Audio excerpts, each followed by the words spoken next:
Shock as Peter Obi dumps PDP. Protest mar governorship primaries. We have the riders. Obi Kopanso top coalition. Niger primary shifted. Youth stone Ishaku's convoy.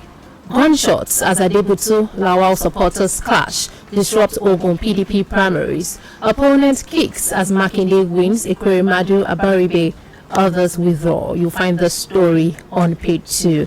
I mean, this came as a shocker to people yesterday when Peter Obi dumped, the PDP, and people have said, what happened to the 1 million march? What happens to the people in the Southeast who think that, this is their messiah?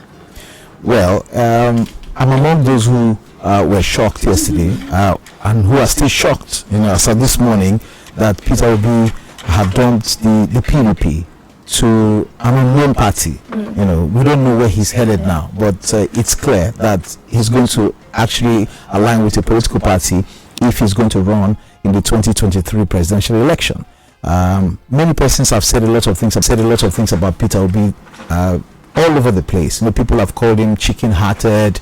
They called him lily-livered, and they said, look, he cannot withstand pressure and all of that, thinking that if you want to win an election in Nigeria, especially presidential election, you should be participating in that election under the platform of any of the two major political parties, the APC or the PDP. That these are the only two parties that have the structures across the country to be able to provide you the vehicle to win an election. Wait, what are you going to do now? How can you leave the party? And I said, look, this is the thinking that has brought us here. This is the thinking that kept us here. So who told you that you can only win an election except you are only when you are in APC or PDP? Maybe this is that time that things are going to take a turn in Nigeria, like it happened in the US. You saw former President Donald Trump. He was an outsider. He wasn't a politician. He just came from the business world, and in one fell swoop he took the Republican Party ticket, and he went ahead to win the election. Even though 4 years later the Americans now thought otherwise. So this might be our own Trump in the making. We have to wait to see the party that Peter Obi is joining. The 1 million man march that they organized for him across the country, those people were not members of the PDP. I don't think they were members of the PDP. These are just young people who gathered from across party divides, from across ethnic, colorations and religions all over the place. They gathered to say, look, this is the person that we think is going to get us there.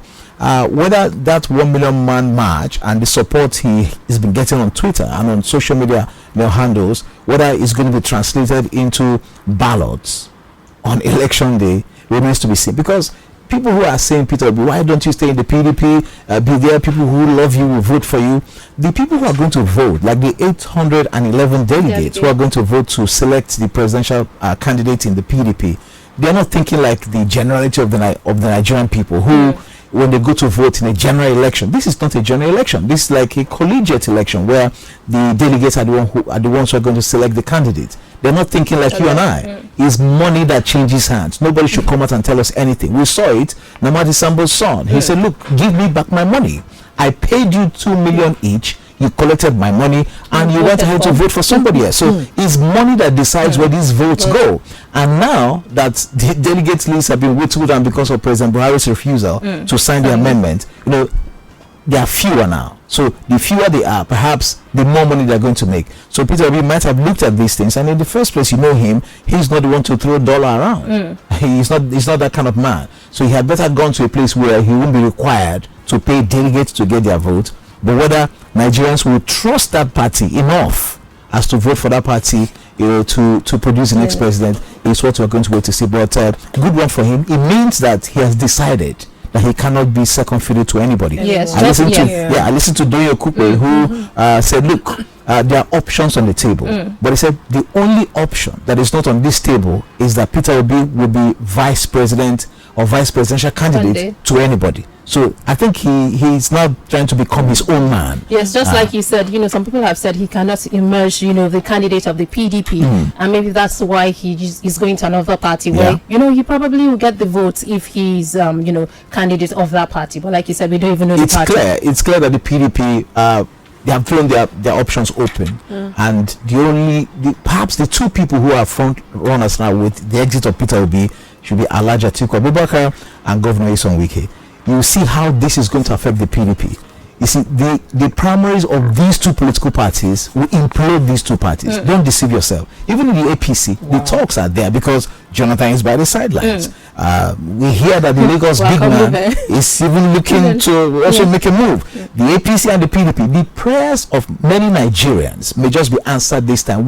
They're going to destroy themselves. Yeah, we'll get to that point. Did you enjoy this video? Hit the subscribe button for more. Leave a comment and like.